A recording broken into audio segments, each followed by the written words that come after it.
Guys, welcome to Life Saga TV, and thank you so much for being here. The reason why I do videos now currently different from here, I've realized that the audio are just different otherwise. So welcome, and today is another day. It's almost 3 Kenya. So welcome, and so when you walk in as a new person, if you've always been watching, just share with your friends, encourage them to join this channel. We are almost here 100 subscribers, and we are targeting 500 very soon. I see a lot of people watching the channel. Please do subscribe. Me also have that. Keep pushing. All right. So I also pray that God will enable you to go through your endeavor successfully, and may the good reward you abundantly, because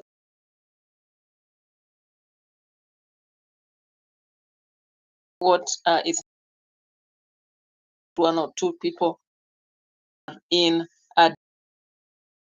guys. Currently, you know very well that ODM is going country and actually doing a lot.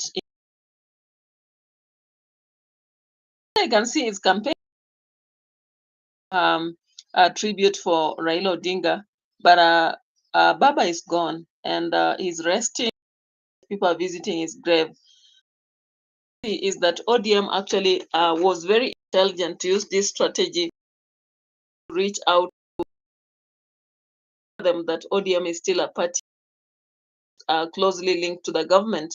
All I don't know is whether to trust them, because I'm just hoping that it's an independent. And of course, from what Robert said yesterday, or Robert said that Raila by all means, and that is why he joined the broad-based government. It's not like he's the one who needed it. I don't know whether to believe that or not. And I also may ask you for your opinion. What do you think? All right. So welcome. It is today I've decided to do this video daytime, because sometimes at night I really struggle, and I need and do some 2 more videos, because I'm really having a target. It's a long while when I was struggling on that channel, and now that it has been monetized, I don't want to take chances. Life awards or rewards you based on your effort, and I'm trying so much to do that. Kumar Chendir, hey ho, welcome so much. I know Kumar is from India, so welcome here. And I'm into Kenyan politics currently, and also Tanzania. So I'm starting with Kenyan politics here before I go to Tanzanian politics, and I hope that time will allow me. We may be here for 40 minutes or more. Kumar, of course, I'm a Kenyan. Kumar is from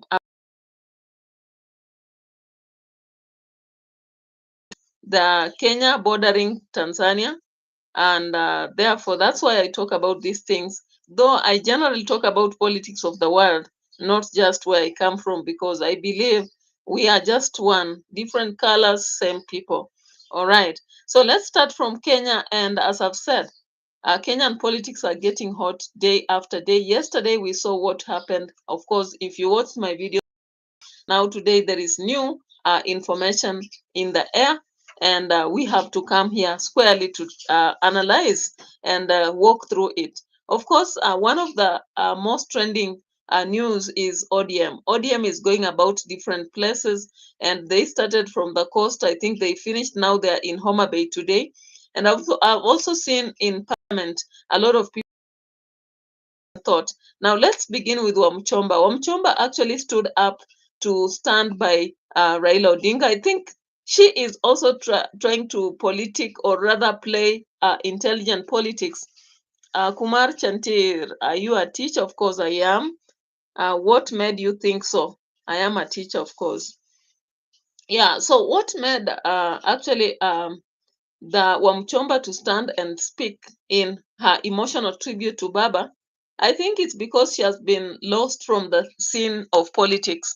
Since that time, she was indicated to be one of the broad-based people in the funeral at Kimani Ichung'wah, a moment when she could not respond. She just had to keep quiet. And therefore, Kenya Kwanza aspect that they had started, kind of Kenya Mpya or Kenya Kwanza, Mpya, started to disappear because now we could not see her with Babu, Amisi, and the rest of them, Sifuna among others.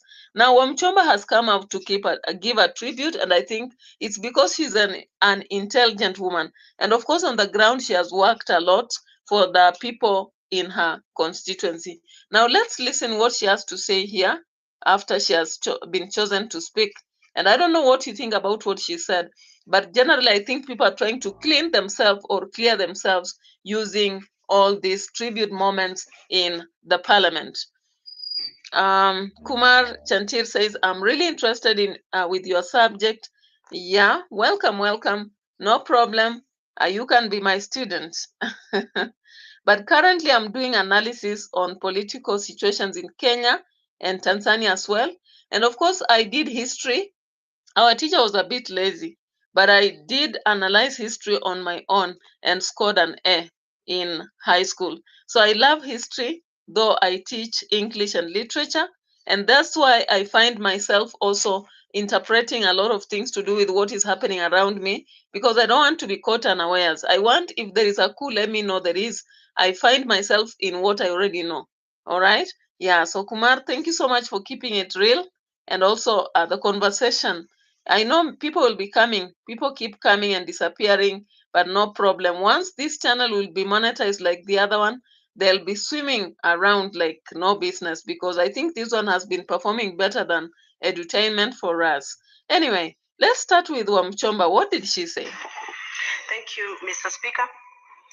Allow me to join my colleagues to speak about our fallen hero, our father, the father of the nation for generation. And Mr. Speaker, it is very unfortunate that when I was growing up as a young girl, I grew up knowing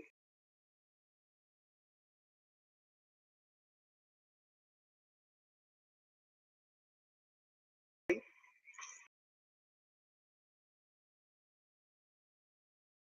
was a very bad man.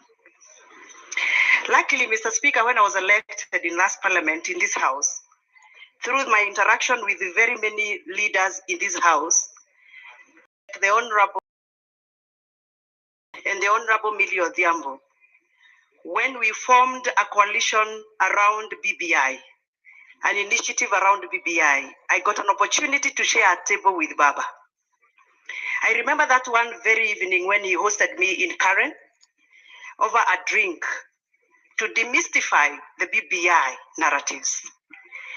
And he asked me a question about my one man, 1 shilling push within the BBI. To my shock, Mr. Speaker, I did not know that Baba was that very understanding man. He lent me his ear, listened to me, expounded his opinion, swayed my opinion, and made friendship with this little girl from Githunguri. And from that day on, I was very proud to even have Baba's phone number saved on my phone. I want to speak about how we package political narratives, especially for us, the political class. We have demonized people who don't deserve to be demonized. We have branded people the wrong tags. All right, guys. So welcome. Let's continue now discussing this. The boy here.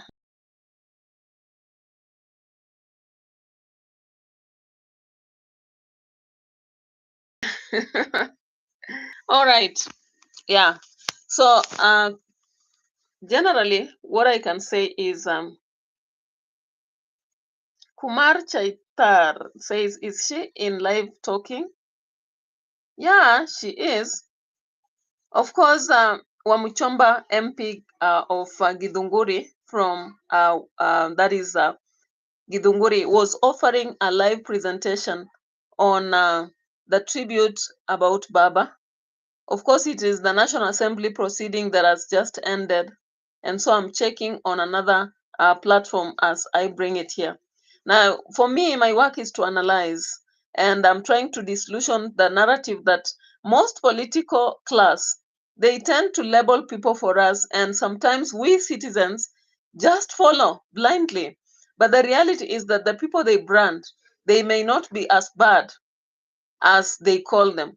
Now, I'm trying to imagine is, for example, is Kalonzo Musyoka watermelon? Do we have really Paul Mwite as who he was labeled? Do we actually get to see this guy Malala as they labeled him? What about Natembea? What about currently Matiang? Because I don't understand why Matiang and Gachagua are not willing to work together. I can also ask, is Gachagua whoever he is labeled? Because Wamchomba has come out to tell us, I'm reasoning in terms of a citizen, and how I wish every other citizen will get this information to their head, that when the political class label each other, let us not buy that narrative, because sometimes those narratives are there to give them a win.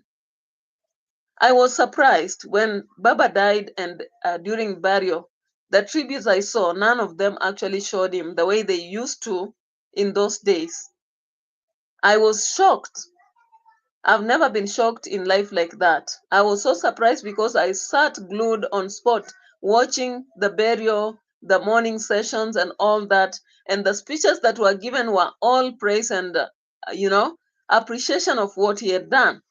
And I was like, how I wish people could live real, so that when we are still living, let people tell us what we do that is best. Let them appreciate it and reward us if they can when we are still alive. I was so sad that Baba was rewarded when he was already dead. How would you reward someone who is dead? What is the benefit? I didn't see. That benefit is only going to play a role to the rewarder and not to the person who died.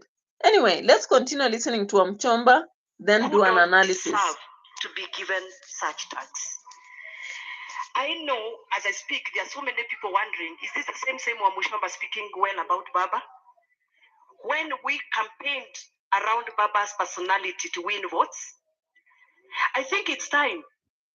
Baba's story should teach us how we should be speaking politically, even when we are competing for votes. Politics is not worth tarnishing people's images, targeting people's families, and ruining people's social image. As Baba rests, this is a challenge to the political class, I included. Politics is a game, but life is a process. Rest in peace, Baba. And life is sacred. Thank you. Jonette, you are. All right, guys. So there is one thing that Wamchomba said there that I really believe it's not even to the political class alone. It is to everybody, even in our families. When we live, let people praise us. Let them know that life is not exercised, that life is a journey. And within that journey, as a process, we have stages to take. There is no need to tarnish someone's name just because maybe you have had differences. You can keep quiet about it, you can keep distance and let time heal you, but you don't have to tarnish their name. Now, most times, even in families, we tend to be tarnished names when we do one wrong or when we cross borders with people. And in institutions too. I've particularly faced such a situation whereby someone messes you and you mess with them in an institution and they go tarnishing your name. They make you look like you are nothing. And I think Wamchomba has said something here that I would wish everybody else, not just the political class, would hear.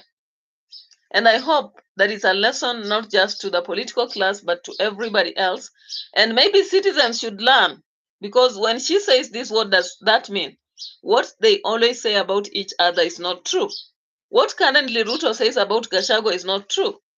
What maybe Gachagua says about Ruto may not be true. So it's upon us as citizens to also think. Anyway, As they clear their names, let's proceed and listen to Junet.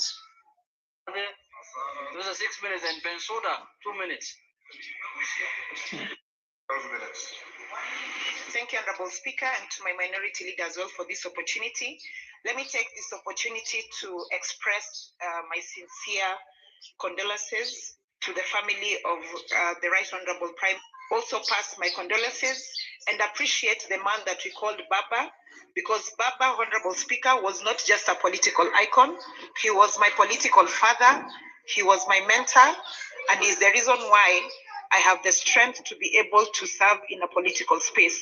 And Honorable Speaker, I just want to say, as I said once before in this house, that from 2018, I have worn 2 wristbands in my hand. One that is Kenya, and the other one a blue one that is indicated.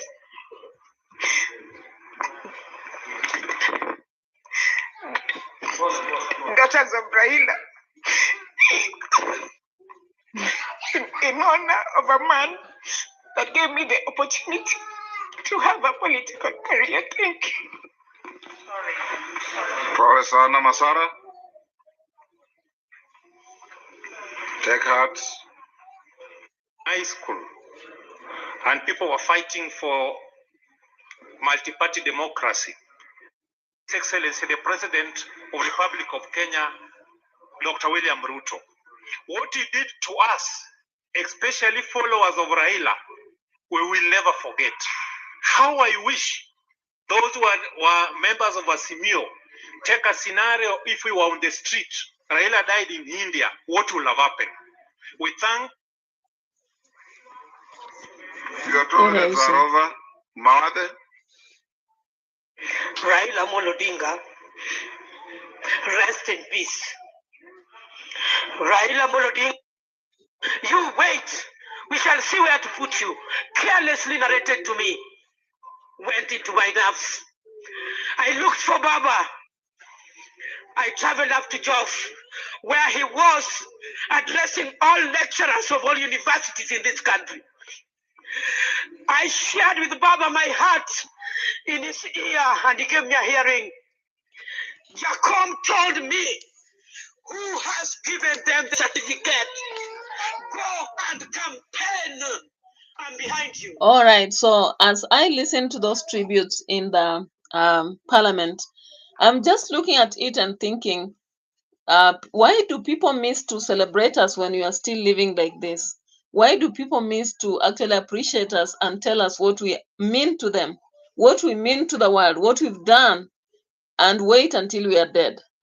I would wish that people actually celebrate us when we are living than when we are dead. Because when we are dead, all they are doing is only creating images for themselves, names for themselves, and legacy for themselves. But it is what it is. That is what happened in the parliament. And of course, we saw the man of God saying that Raila left everybody in good hands. And we'll be coming to that. Meanwhile, let's look at Millie Jambo. And then we go to Gachagua and back to Tanzania.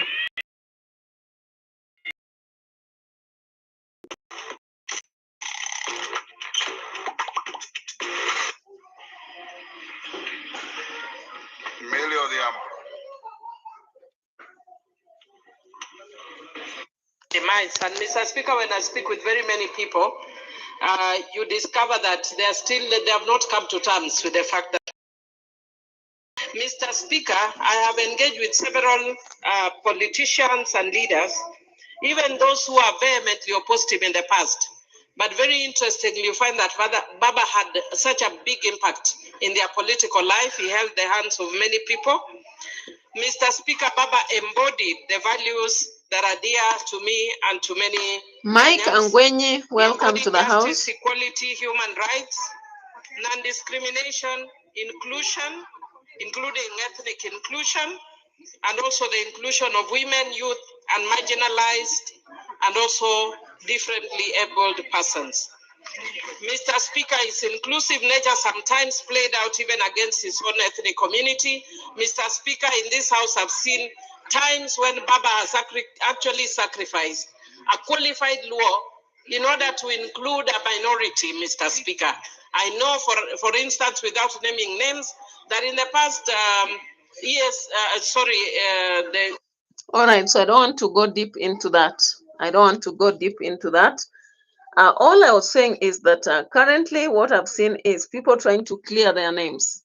People are trying to clear their names, and all they are doing is to use these tributes to Baba to actually bring out a narrative that Kenyans will buy, because they know when you talk about the dead, whatever you say becomes something defining you. So from my front, what I can see is clearly that. And I want us to now come to GACHAGUA. And see how he was giving a speech. And in his speech, he was trying to clear his name against RUTO in a bombshell. Let's listen to this. Thank you. ECB, the Gen Zs and the millennials have taken a very firm stand Mike Angwenye to liberate their country from oppression, from abductions, from extrajudicial killings, theft, mismanagement of public resources, nepotism, tribalism, and no other ills that bedevil our country, courtesy of one Gedinchi. Nyinyi vijana nataka kumwambia pongezi.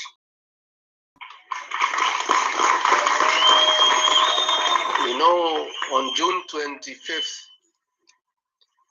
when our young people came out in large numbers to say enough is enough, I, regarding GACHAGUA, was not even aware of the existence of the Gen Zs. I came to know that day that there is a group of young people calling themselves Gen Zs who have taken the country by storm. So even as William Ruto was accusing me of organizing the Gen Zs and funding them, I was not even aware of their existence. I, like everybody else, woke up to ask, who are these guys, new guys in town? The new sheriff in town. The young people had come of age, and they had come to say, we are here, and we are not going to take any more nonsense in this country. And young as we are, fearless, we are available for this country. And you made your point. And since that day, the Gen Zs are part and parcel of every conversation in our country. And that is the way it should be. Let nobody tell you that you are the leaders of tomorrow. No. You are the present and the future. And you must take your rightful place in our country. You are the greatest stakeholder in this country because you have longer to live than all of us. You must therefore be part and parcel of deciding how you will be governed and how this country will be governed. Because if things go wrong, you start to lose the most. And if things go right, you start to gain the most. Therefore, Jana Wetu, what you are doing is the right thing. And you have a date with destiny.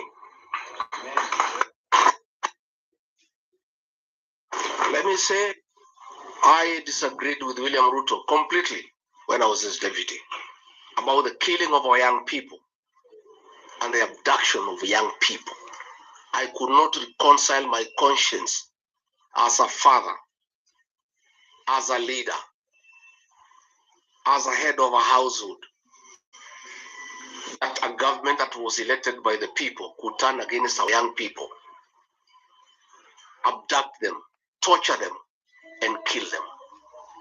I was unable to be part of that government. And I made a very serious decision. Kumar Chatar of June is going to the market. I don't know. What are you going to buy? I flew to Mombasa and held a parallel press conference with William Ruto. When he was calling our young people criminals, I call them my sons and daughters.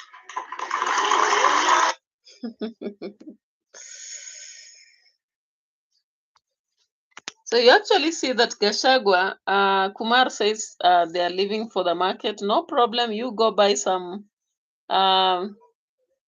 items. I know in India, a lot of people take a lot of spices. Buy fresh spices for your food, and you can come back and watch.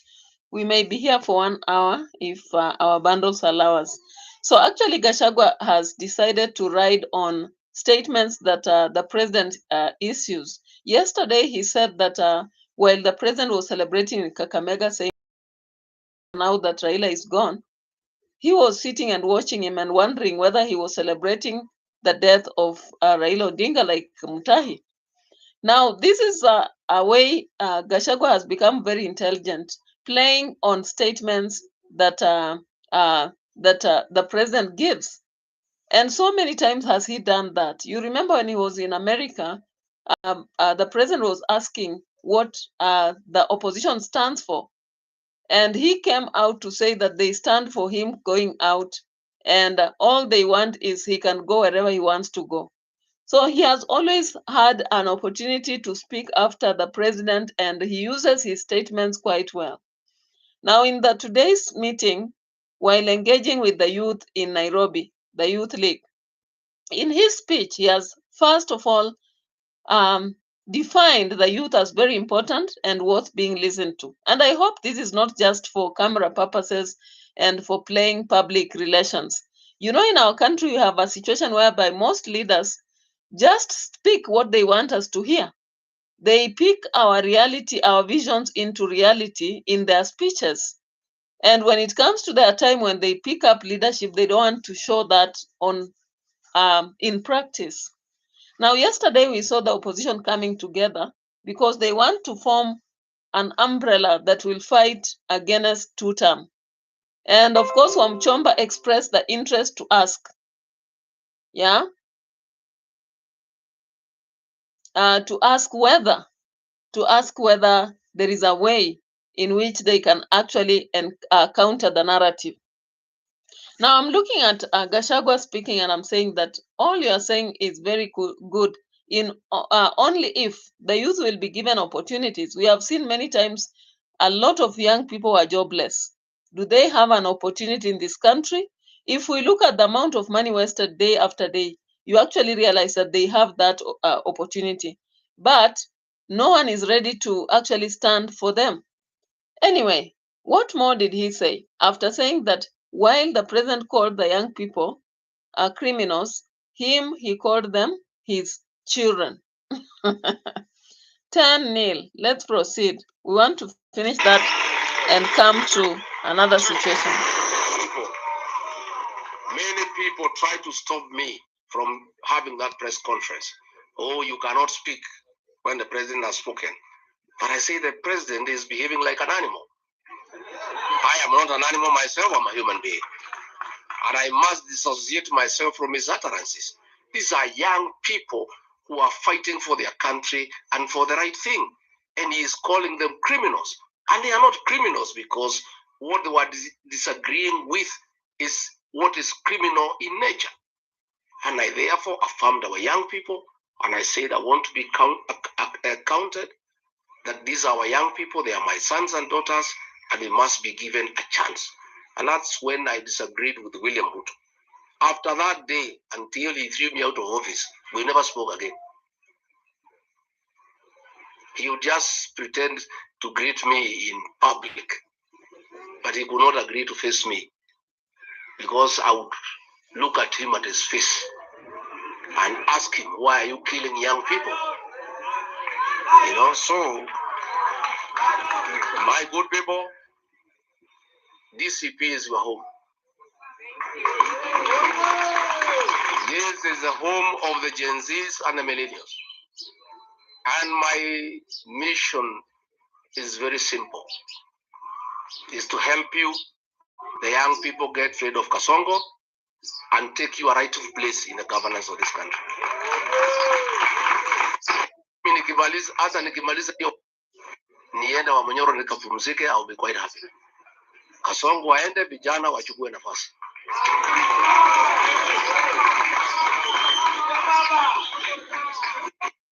Let me say, you guys are the majority in this country. But when you prove that you are serious candidates by enrolling members into the party, then we know you are serious, isn't it? Otherwise, we would have too many jokers. So that formula, Wanjiku Thega and SG work on it, I am 100% persuaded. I am aligned. You know, the other day, I went to my hometown in Karatina, and there were like 15,000 people. Some Gen Z guys there, they want to be MCA. The place was wild. The women were saying to Nataka Gen Z yakuwe MCA wetu. The men were saying the same. Wazee Gen Z wenyewe wanasema, so nyinyi vijana, Kenyans have confidence in you after what you did. Sit down and ask all these Kenyans who want William Ruto to go, since he must be replaced by somebody, who will be that person? All right, guys. All right, guys. Kasongo na watu wake. Kenyans. So, Gachagua actually came up. Kumar is asking how many years does the young prisoners stay? Young prisoners stay where? How many years does the young prisoners stay? I don't know. I'm not very, the question is not very clear. All right, so you saw Gachagua speaking in Nairobi, and all he had to say is that he is considering the young people as not as criminals but his sons, and is ready to have them take over positions as long as they push Ruto aside, let them not be allowed to be cheated and all that. So I don't know, what is your take on this? Is this power politics or is it real? Now let's get to Tanzania's situation, and of course you know very well Tanzania is actually messing up big time. From the report that are coming across, it's a shame that Suluhu has opted to actually put a lot of foreigners in problems, and among them are Kenyans. She has decided to execute them. Some